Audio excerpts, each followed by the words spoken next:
Assalamualaikum warahmatullahi wabarakatuh.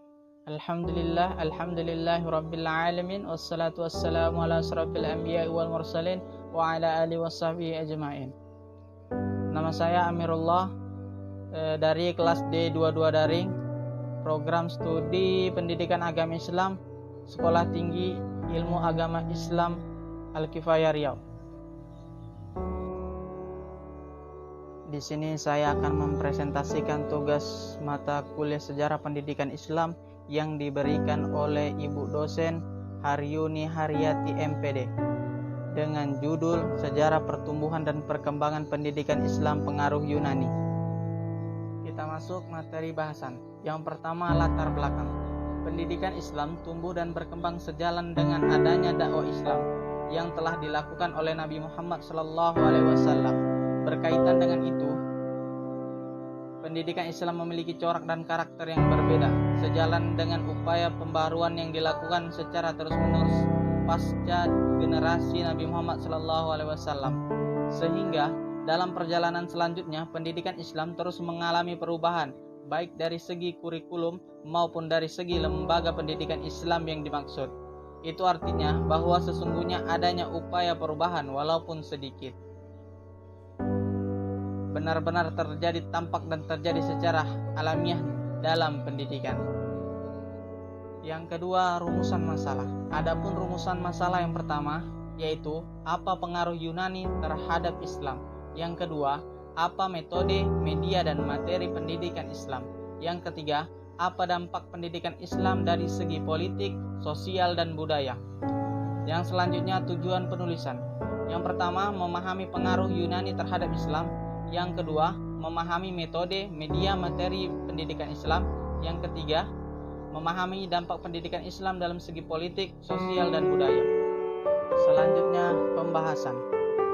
Yang pertama, pengaruh Yunani terhadap Islam.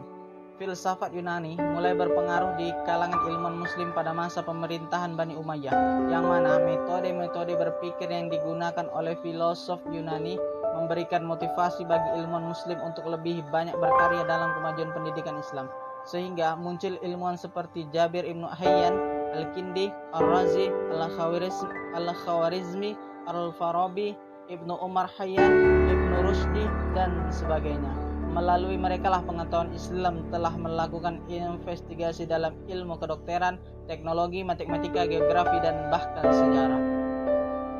3 periode dalam perkembangan Islam pengaruh Yunani. Yang pertama, masa kekhalifahan Al-Mansur sampai akhir masa Harun ar-Rasyid.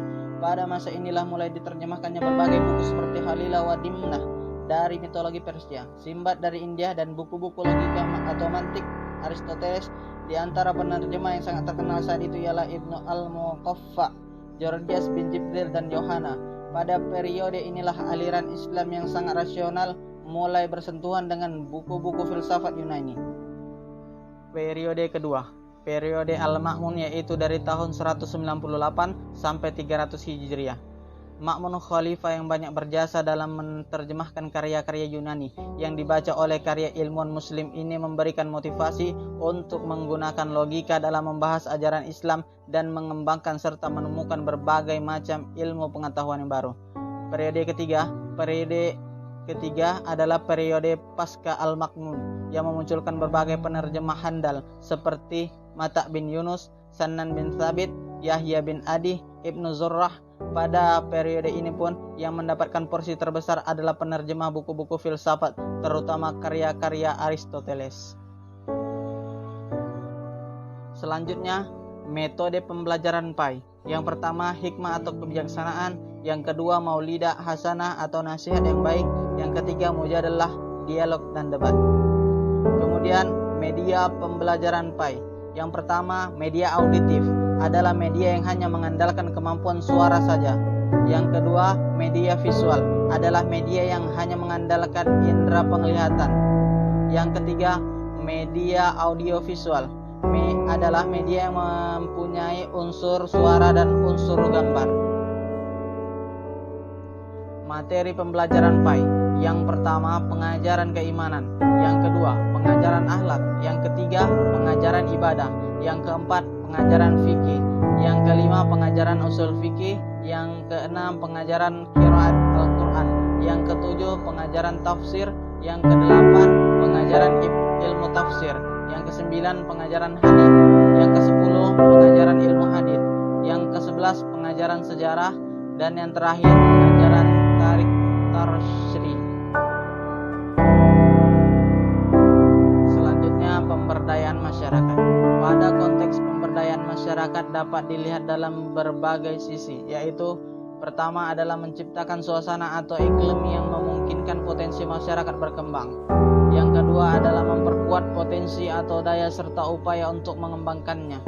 Yang ketiga adalah memperkuat potensi atau daya yang dimiliki oleh masyarakat. Yang keempat adalah memberdayakan mengandung arti melindungi. Yang kelima adalah pemberdayaan adalah konsep yang menyeluruh. Yang terakhir, kesimpulan. Berdasarkan pada paparan dan analisa di atas, maka dapat disimpulkan bahwa pengertian pendidikan Islam adalah bimbingan secara sadar oleh pendidik kepada terdidik terhadap perkembangan jasmani dan rohani si terdidik menuju kepribadian yang lebih baik, yang pada hakikatnya mengarah pada pembentukan manusia yang ideal. Manusia ideal adalah manusia yang sempurna akhlaknya, yang nampak dan sejalan dengan misi Rasulullah Nabi Muhammad SAW, yaitu menyempurnakan akhlak yang mulia. Pendidikan Islam di Indonesia sejatinya berlangsung sejak masuknya Islam di Indonesia dengan masjid sebagai pusat peribadatan dan tempat belajar. Sekian dari saya, lebih dan kurangnya mohon dimaafkan. Saya akhiri, subhanakallahumma wa bihamdika asyhadu an la ilaha illa anta astaghfiruka wa atubu ilaik. Wassalamualaikum warahmatullahi wabarakatuh.